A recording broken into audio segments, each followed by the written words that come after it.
All right. Well, today we have Brian Luebben. We have a podcaster, a real estate investor, an entrepreneur, and an absolute amazing friend of mine. And I'm so excited to have you on the show. Brian, for those who are not aware of who you are, can you give us a brief overview of who Brian Luebben is?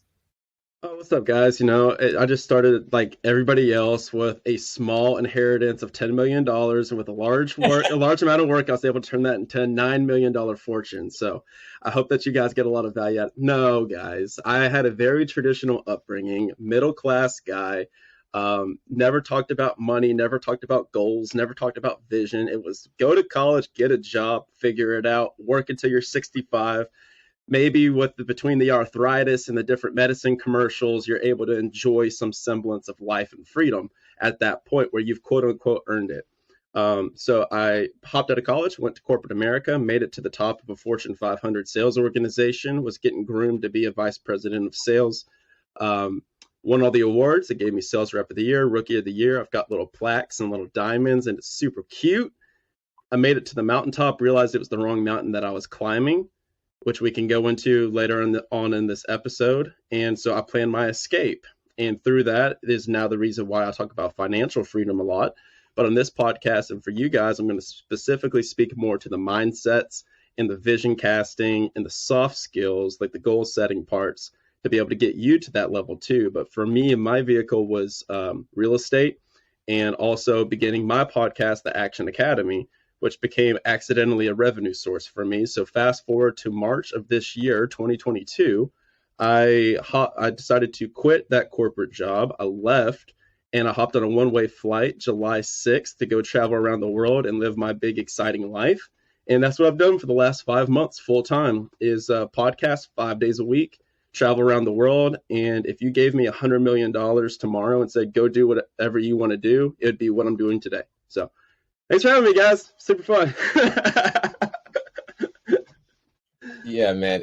I say it and I said it before we hopped on, but it's you're a true inspiration for me, and absolutely everything that you stand for is something that's you don't just talk about, financial freedom is a big part, but I want to ask to start this off is what role did affirmations and visualization play in to get you to where you are today?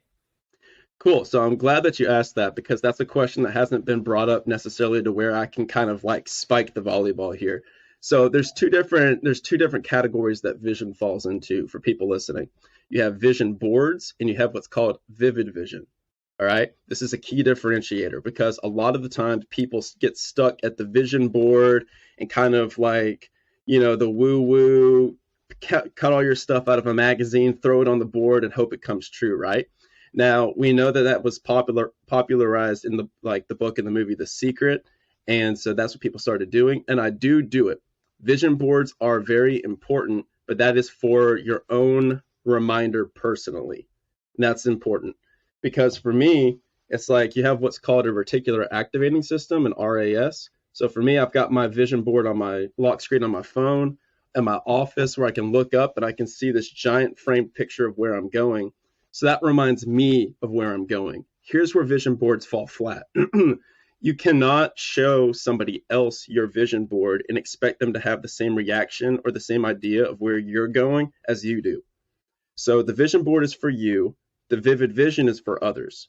So a vivid vision is a 4 to 6 page written out document where you're going to write out what your life looks like or your business in the next 3 years, and you're going to write it in present tense.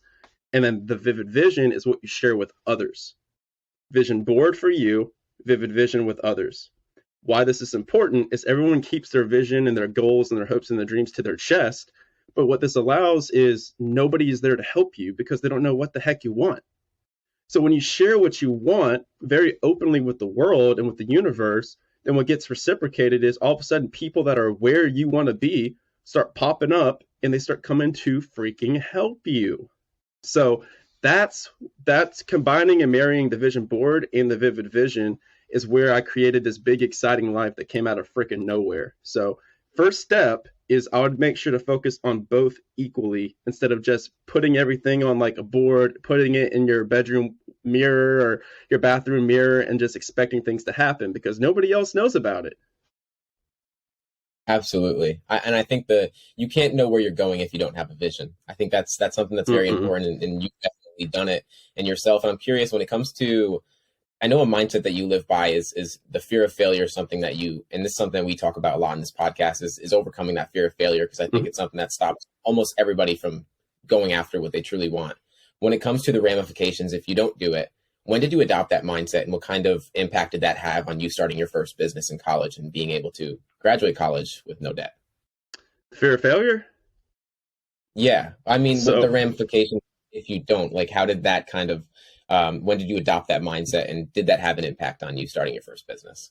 gotcha. So I can give you two different answers. So fear of failure didn't come into play with my first business. So for people listening, I started like this little mini baby business called Greek Beats DJ Entertainment, to where I was a DJ in college, and then it was the first time I was like experimenting with niche, like the riches and the niches.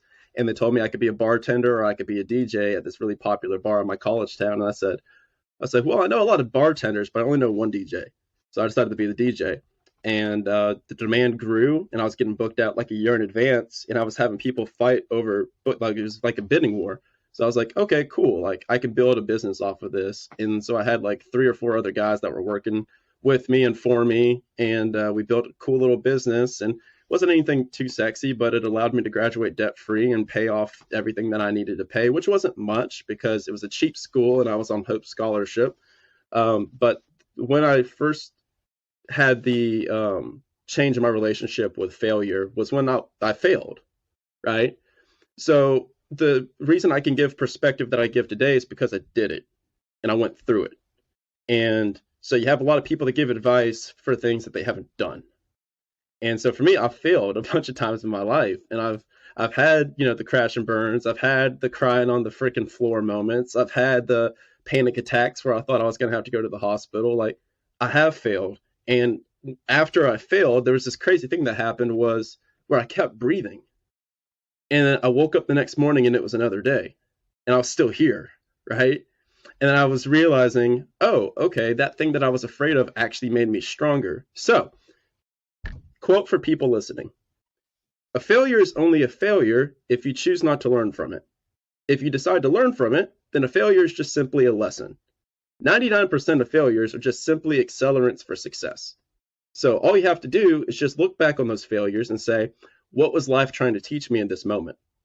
And then at that point, you can be able to internalize and use that as fuel for the rest of your life. Because it's like you ask, there's this really cool quote. It was like super, super badass. I don't know if I can cuss on here, but it was an awesome quote. And it was just like, I asked for courage and they gave me opportunities to be courageous. Like I asked for strength and they gave me opportunities to overcome weakness.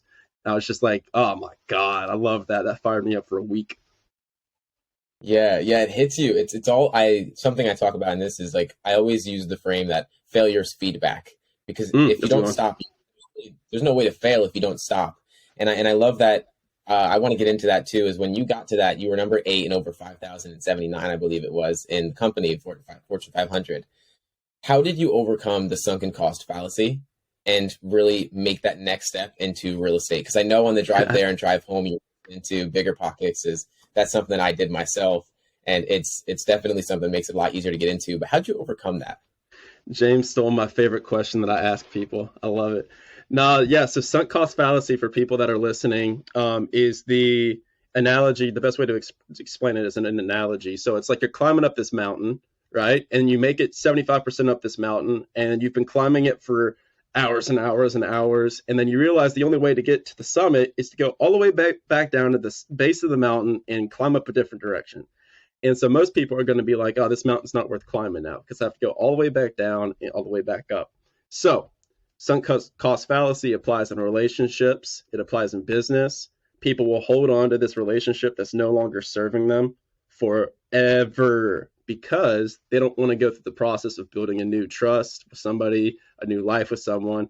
And they'll hold on to ideas like that. They'll hold on to businesses like that.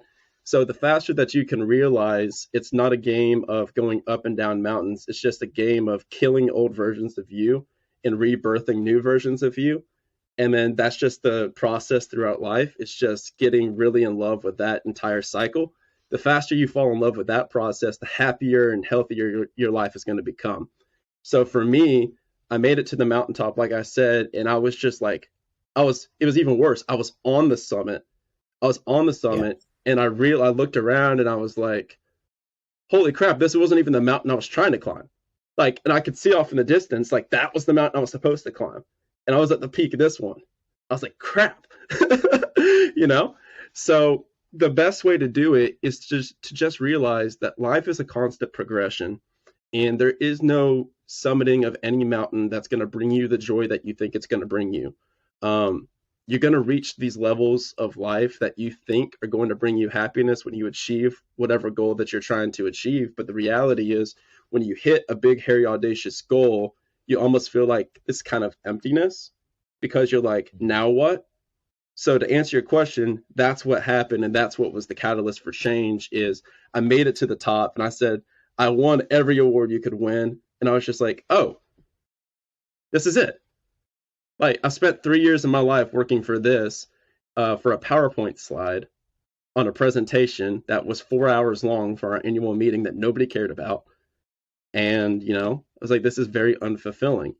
So I was like, back to the drawing board. It's time to start anew and adopt that beginner's mindset and be the smallest fish in the biggest pond. And I think that's a good piece of advice to end that on and land the plane is you always want to be pond hopping in life. You always want to be the smallest fish in the biggest pond, and people get comfortable being a really big fish in a small pond because they feel powerful there. But then as soon as you get there, there's no more room to grow. So you have to go to the next pond. And so now I've fallen so much in love with the process of pond hopping that it's fun for me to be uncomfortable and to be the bottom end of the totem pole. And that's where growth is found. I'm in full support of that. I'm in absolute full support of that because I do believe that you have to always be moving. You have to, you should never be the smartest person in the room, or there's no way for you to grow. And I think that the ego, and we can get into ego because I know that's a big topic you like to touch on, is that's always going to try to get in the way. And I'm curious of what your internal narrative was when you were stepping out of that sales role and then stepping into real estate investing to begin with. And what did that really feel like? Because I know there was a time where it was panic attacks. Your arm went numb. You went to the hospital, and there was just a point in time where you felt so out of control and uncertain. And how did you get past that?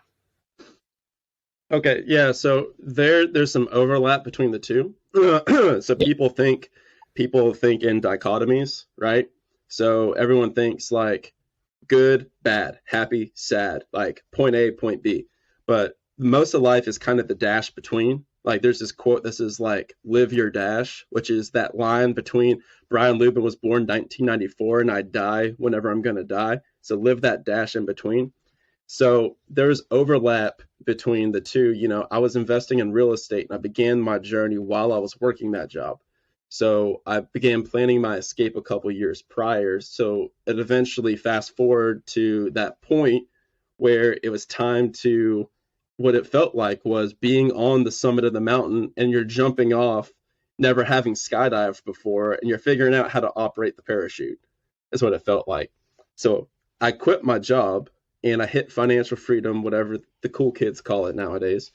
And it's like a thing that everyone celebrates, right? And it was like another mountain that I had summited, but then I was like, who the heck am I? I have all this free time now. What do I do with my time? Like I'm used to working 24/7 and going to the office and doing sales. Like I know what the best and highest use of my time is, but now I have nothing. Like who am I? Like what do I want to do? What's my next goal? What's my next phase of life? And that's a very scary transition point. So what I did and kind of how I overcame it was I had to adopt a new identity. I had to let go of my fear of failure, like you said, and realize that it was okay if I failed, because what was the worst case scenario that would happen? I would go get another job, right? So for people that are pursuing financial freedom, they're like, oh, what if I fail? What if everything goes wrong? What if I go broke? Then you, my friend, will go get another job. So your present day reality is actually your worst case scenario. Yeah, So I love it. it's like you're scared of this hell that you are literally living in right now. Like you're standing in the flames. You're like, what if I go to hell? Right? And that's like kind of an aha moment whenever I say that for people. And you're like sitting here in the car and you're like, holy crap. But for me, I had to overcome that and I had to adopt a new identity of that of an entrepreneur, right? So What is the fastest way to adopt a new identity? Because people talk about identity all the time, but nobody talks about like tactics to actually do the thing. So here's how you do it. Um, Two steps: immersion and action, right? So immersion equals conversion. Yeah. So the fastest way to become somebody new completely in any context that we're talking about here is to immerse yourself in rooms and communities of people that are where you want to be. And this applies to everything. If you want to be the best rock climber in the southeastern United States, and you have got this dream ever since you were a kid, you were always climbing and everything, and then you got away from that, and now you want to get back into it. You're like, that's how I want to be. Then you go hang out with all the freaking climbers, and you will adopt that identity by default. So immersion yields conversion. Now, just being around these people isn't going to be enough to solidify it, right? You may adopt it, but it's not going to be there to stay. So here's how you solidify it.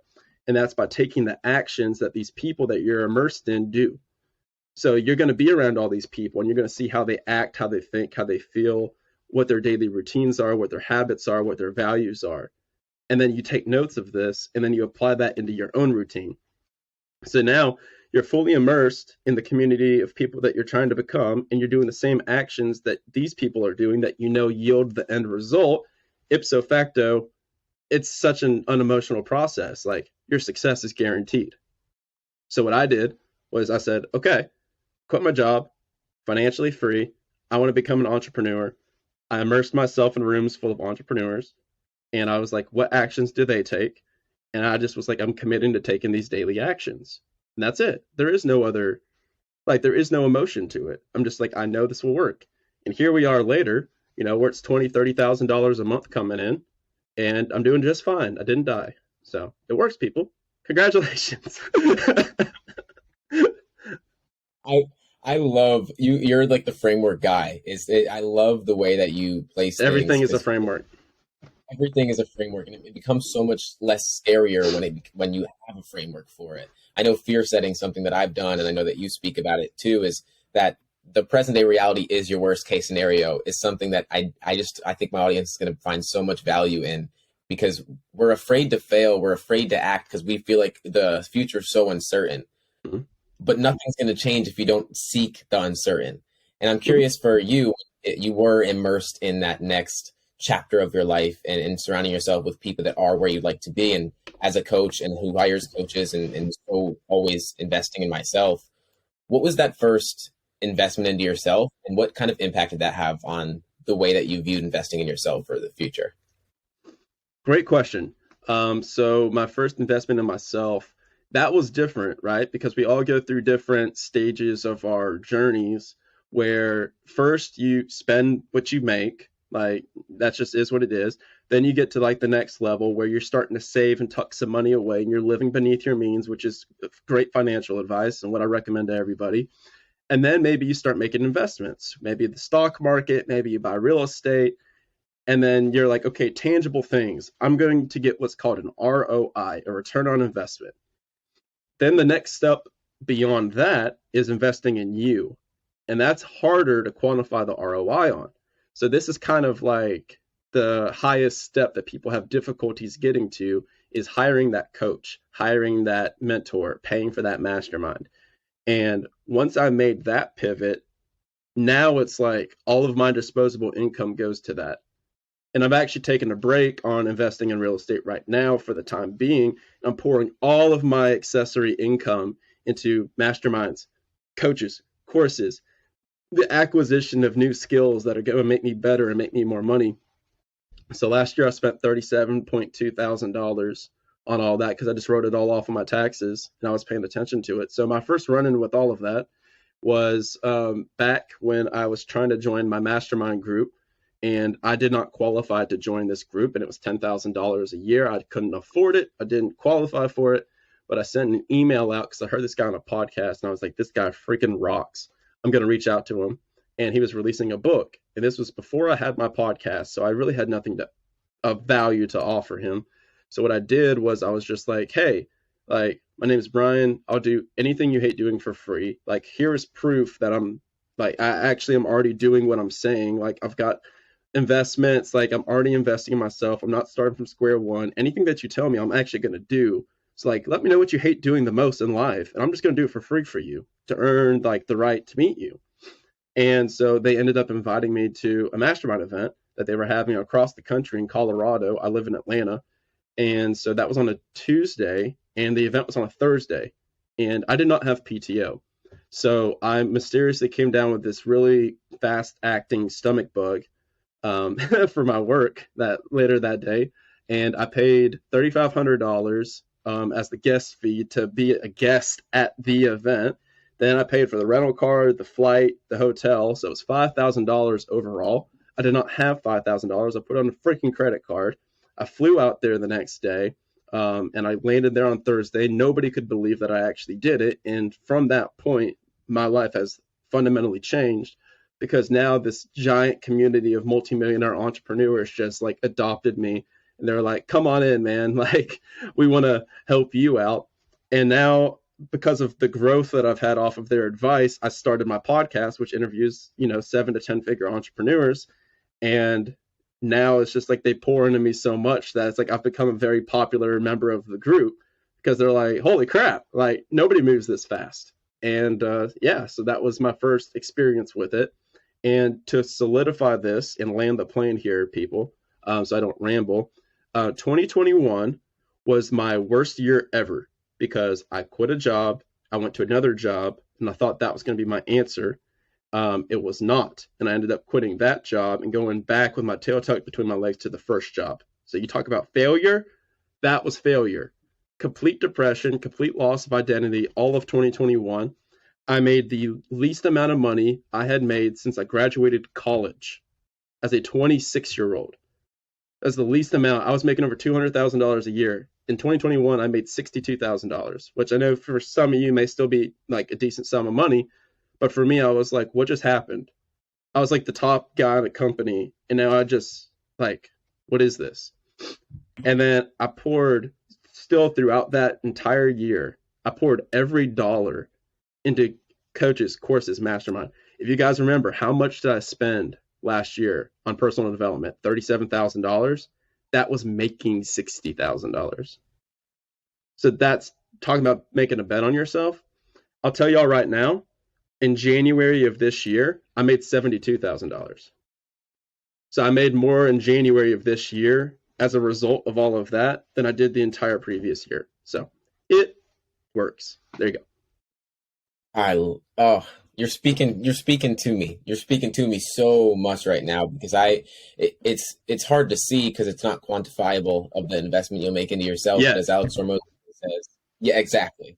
But as Alex Hormozi always says, you have to invest in the S&P 500, not the S&P 500.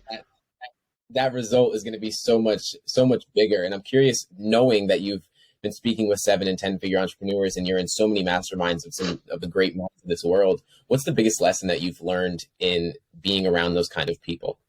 Nobody's really special. There's like maybe 10% of entrepreneurs that are just geniuses. That's kind of it. Like you have maybe like 10% of the multimillionaire people that you see are like Elon's or Bill Gates or Zuckerberg's. Most people aren't like that. Most of like the million to 10 million to 100 million guys are just guys that are just executors. Like they're hyper growth, hyper learning focused. They're always wanting to surround themselves with people that are better than them, smarter than them, further than them. They're lifelong learners and they just execute at a high level. So if somebody tells them something, like they're going to go do it. And I heard this quote the other day that was super impactful to me. And it was James Clear. He's the author of Atomic Habits. And I'm trying so hard to get him on my podcast. But James is talking about it's the differentiator between these top performers and people that are average isn't necessarily what they do on their best days. It's not like this baseline level of execution. It's what they get done on their worst days. He's like, so the difference between a high executor and a low executor isn't what their peak capabilities are. It's just when a high performer has a really shitty day, they're still going to execute. As opposed to the other person is going to have a crappy day and they're not going to execute, which turns into 2 days, which turns into a week, which turns into a month, which turns into a year, which turns into a decade. And all of a sudden, these 1% compounded daily growth that the other person was having, all of a sudden makes them an overnight success in the making 5 years down the road. And then you're so far away from each other that it's just incomprehensible. That's what happens. So when you see these people, you think, oh, it must be nice for them. But really, they were just the person that when they were having a crappy Tuesday and you were having a crappy Tuesday, they just decided to still go to the gym, still make the dials, still do what they had to do, and you didn't. And it just compounded. That's it. It's I can't express how much I love doing this. This is so it's funny because yesterday I posted on my story. Last thing I wanted to do was go to the gym. I posted on my story was the days that you don't show up are the days that matter the most. Hmm? Because as James Clear talks about, of course, it's identity change over like any kind of actual change. The only thing that's actually going to make it sustainable is if you perceive yourself as a different human. Yep. Is there any keystone habits that have been engraved into what you do every single day that have made you the identity of Brian Luebben that you are today? Um, so I experiment with different habits. Now I would say, oh, that's a good question. It's almost like the more so like the frameworks of the habits, like to go back to frameworks, it's almost like having just like that baseline foundation of just execution. Like I'm gonna execute each and every day, no matter what. So my habits change, right? So like when I was a sales rep, I was a high executor of like I'm gonna make 20 dials, I'm gonna send 20 follow-up emails, I'm gonna do 20 on-site appointments, door knocks before noon. Like execution. Now I wake up and within the first 30 minutes, and like I do my morning routine and everything. So you could say a morning routine is one of the habits, of course, which I'm sure it's what you were looking for. Yes, people, morning routines are important. But I do my 30-minute morning routine. And immediately after that, I'm like, I am firing out content. Because if I start my day firing out content, I'm going to end my day firing out content. And I'm in the process of building a media company right now. So first thing I do is I'm going to post a freaking video. Like that's it. Like I'm gonna be like literally walking out like to the shower, making sure I post, upload a YouTube short, upload it to Facebook Reels, and it just gets the action going for the entire day. So it's really just an execution system and what's called lead measures. So every single day I focus on what's called lead measures as opposed to lag measures. Now let's use that in the application of weight loss, which is my favorite example to use. People track their goals the wrong way. All right. So people will have a goal to lose 20 pounds and they're going to spend each and every week tracking. I lost 1 pound, 2 pounds, 2 pounds, 1 pound, 5 pounds. It was a good week. Right. But was that really a good week? Like, is that what you should be tracking as a win? No. What you need to be tracking are your inputs as opposed to your outcomes. So a good week would have been how many times did you go to the gym? How many calories did you eat? How many liters of water did you drink? How many hours of cardio did you do? So for me, how that looked like in sales was I didn't care how much I sold each week. I cared, did I do the dials? Did I do the door knocks? Did I do the emails? If I did, and even if the number wasn't reflecting that outcome that I wanted, I knew that it would in the macro. So I apply that same philosophy with everything that I do, and it works. So for me, I want to build a $10 million recurring revenue business by December 1st, 2024. And like, how do you conceptualize that for someone that's never done it? You just break it down into the small daily habits. I'm like, okay, cool. I'm going to produce 20 pieces of content a day distributed across different platforms. That's what I'm going to do. Yeah. That's Yeah, what I do. it's funny. Yeah, it really is. I like to say that success isn't easy, but it's simple. We just have Yeah. to do the actions. We just have to take the actions. And it's funny enough because I'm doing the same exact thing every single morning. When I started my coaching business, the only thing that I had was my daily highlight was I'm going to post once a day. The only thing I can't control my results, but I can control how much I show up. Yeah. And if you can show up, the results are going to come. And it's funny enough because that's exactly what I was talking about on a client call right before this. Is if you make your standard for success showing up, you've already won. The results Yeah. don't matter because they're going to come. And if you make that your standard, then the results are going to come. And I'm curious for you when it comes to everything that you went through in your journey to where you are today, what has made financial freedom your mission? I want to do what I want when I want with who I want. Like that's it. Because I'm sick of corporate America where they do like they just give you work for the sake of work. Like listen, at the end of the day, all of us, whether like you care about financial freedom listening to this show, like here's the reality of the situation. All right.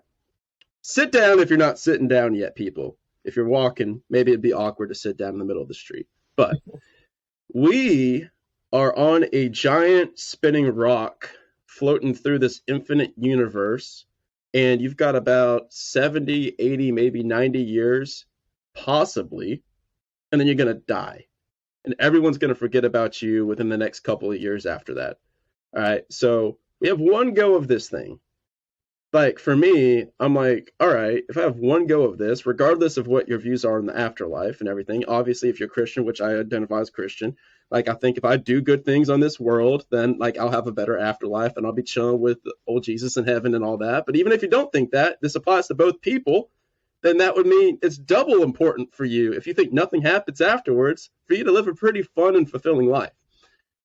My fun and fulfilling life wasn't being clean shaven, wearing a suit and tie, and going to work every day and making cold calls to sell uniform services. Like, as a human being, that's not what I'm here to do. So I'm like, dude, I want to just like live full out.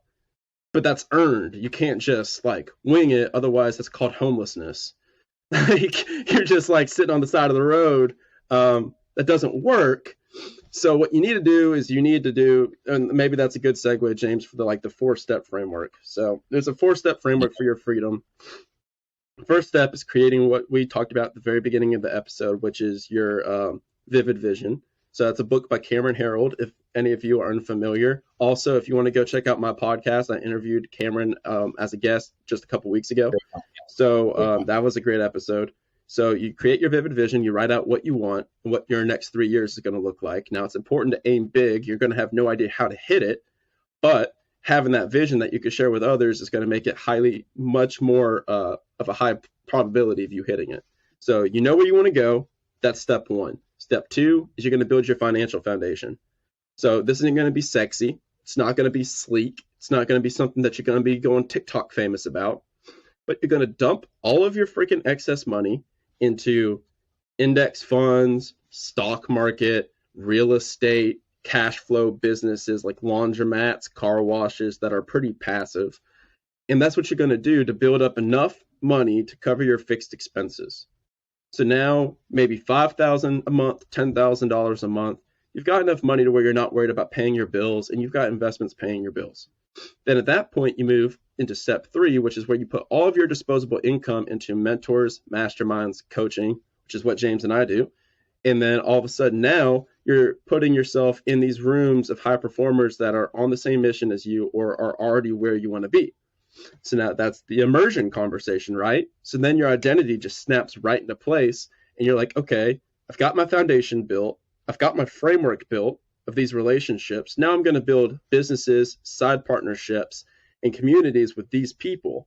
And then you build your freedom tower, which is step 4, to where now you have a safety net of your financial foundation, of your framework, where it's all the people that are with you on the journey, because people are the most secure, are the highest source of security that you can have is relationships. And now you have businesses that are built with those people. So now how can you fail? So like, even if I was traveling around the world and I went completely bankrupt, lost all my real estate, it all went up in a fire, lost every skill set that I ever had in my life, I still have a group of hundreds and hundreds and hundreds of people that I could call and be like, yo, dude, I'm in a bad spot. Like, I need $20,000 and a plane ride home. They'd say, oh, I know you're good for it. It'd help. So that's how you do it. That's how you get your freedom.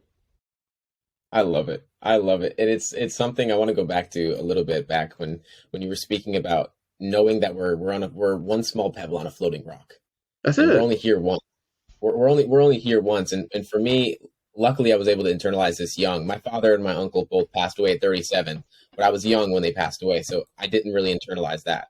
Then my grandfather passed away at 66, right when he was retiring. Like, he didn't even get to experience his retirement in his entire life, working to get to that point. And that's where it shifted for me. I was in 12th grade going to get my real estate license. I was with the team because I was immersion. So I was in that so I can know what I need to do when I get there.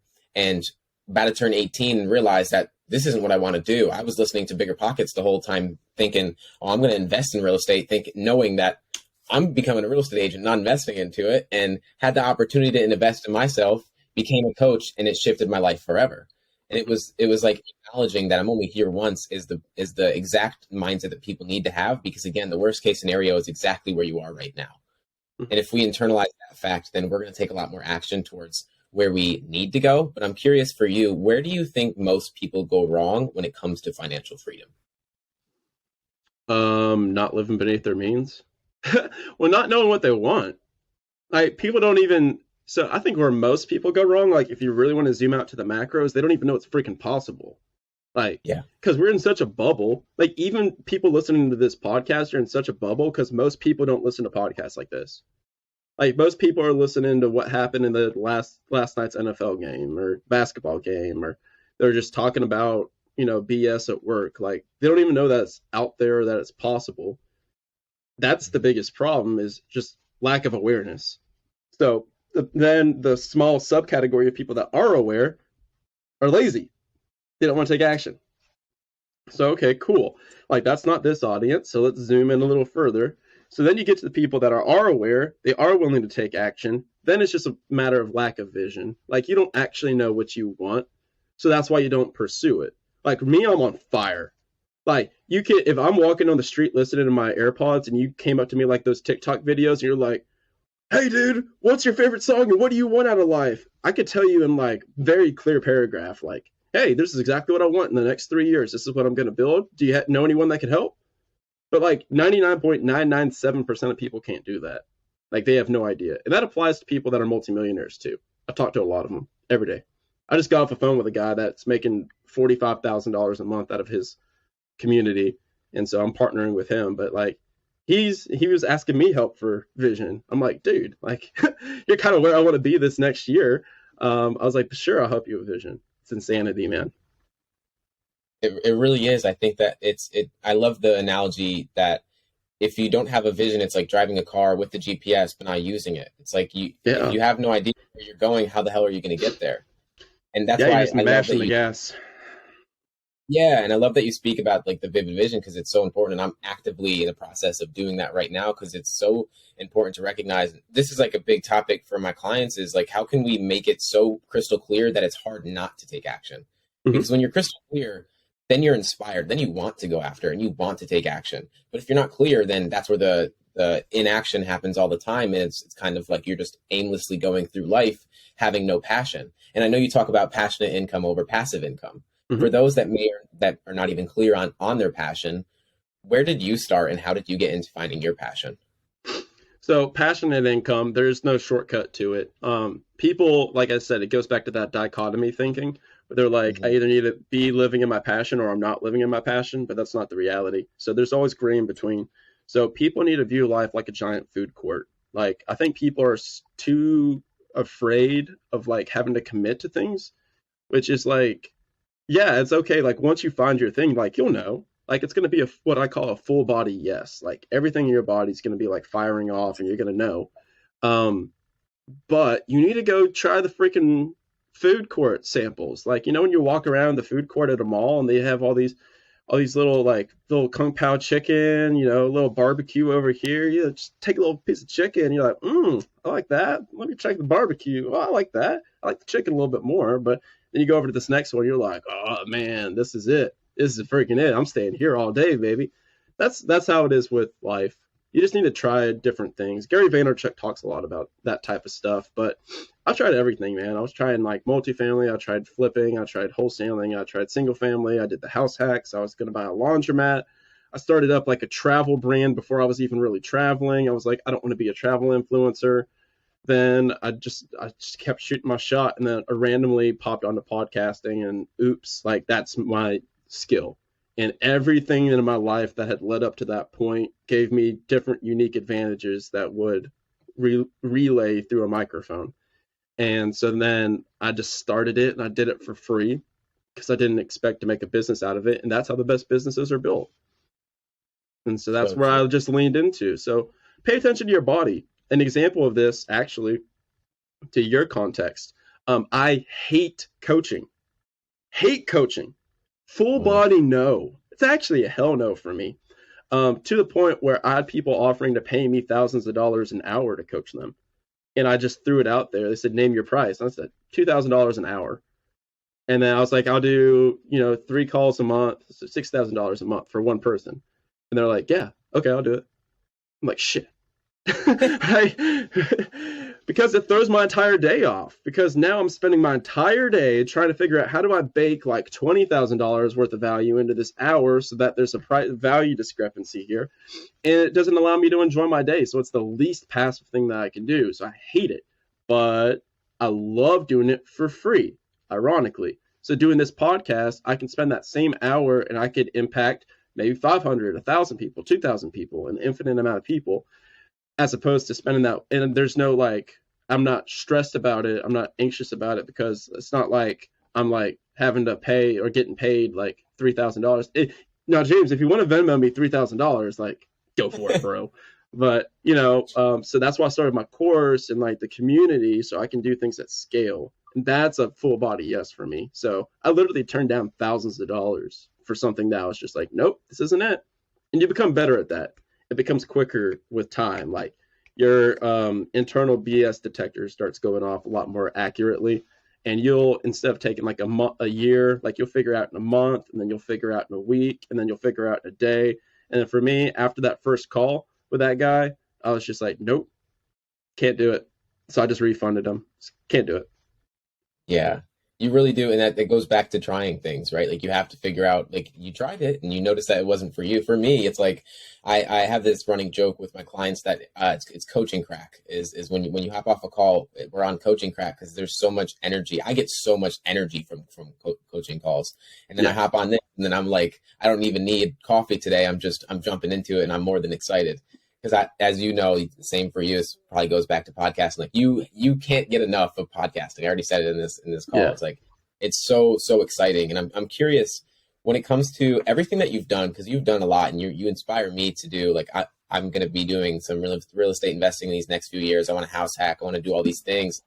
What do you think is a belief or worldview that most people live by that holds them back from whether that's achieving what they want or achieving financial freedom? That they don't deserve it. You can take people can extrapolate that all they want, but people think that they're not deserving of doing these big cool things.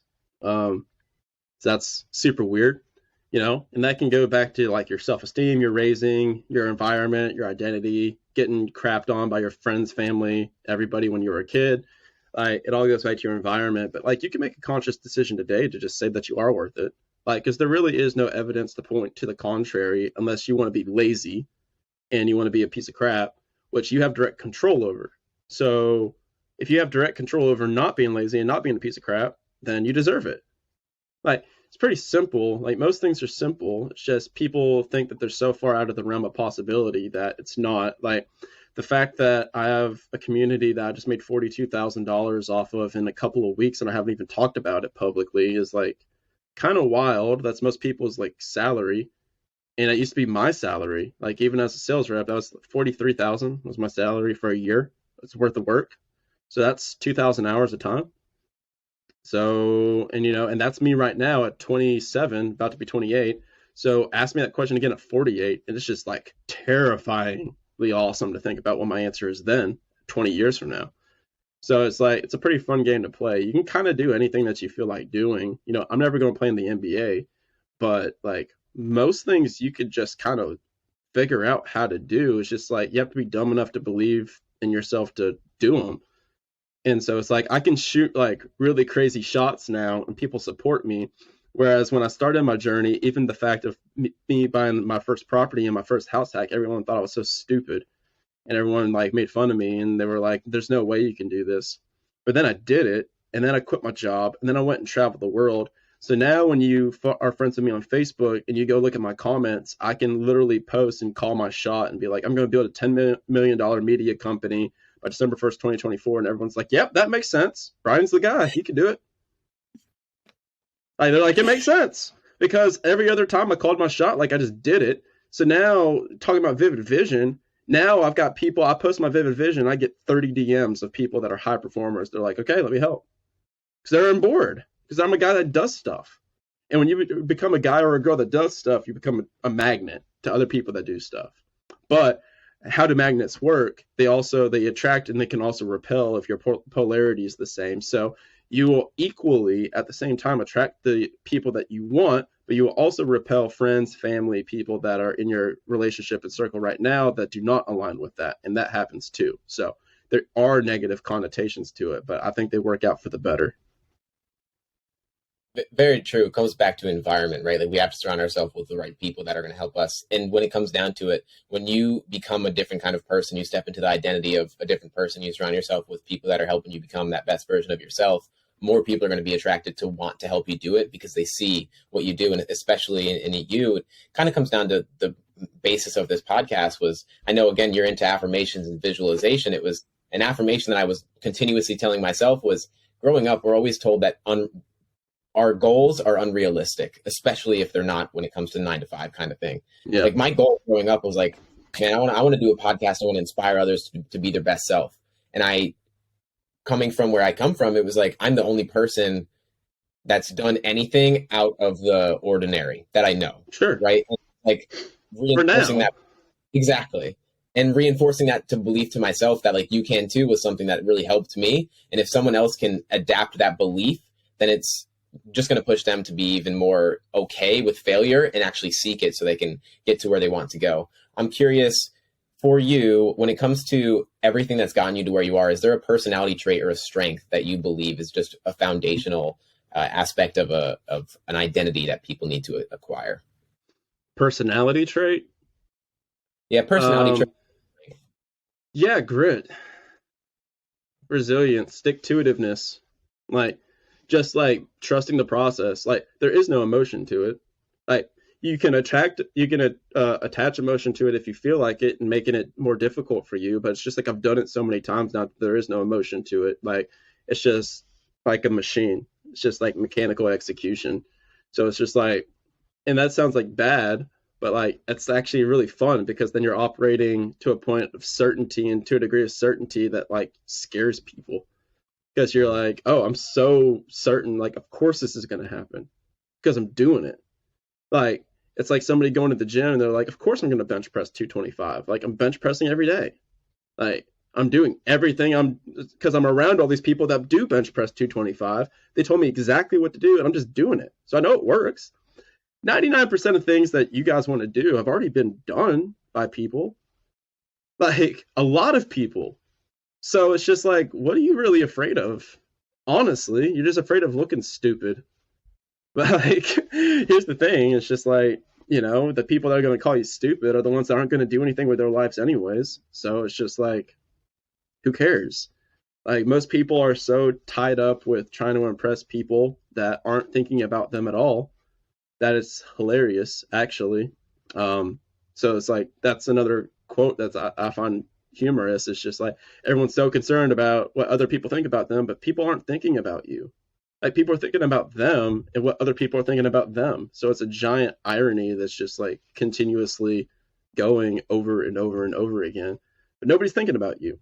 Like, so it's just like my relationship just ended and I thought that was going to be a huge thing. People were going to reach out. They were like, oh, okay. They don't give a crap. They're thinking about them. So it's just like, oh, okay, cool. Moving on. Got it.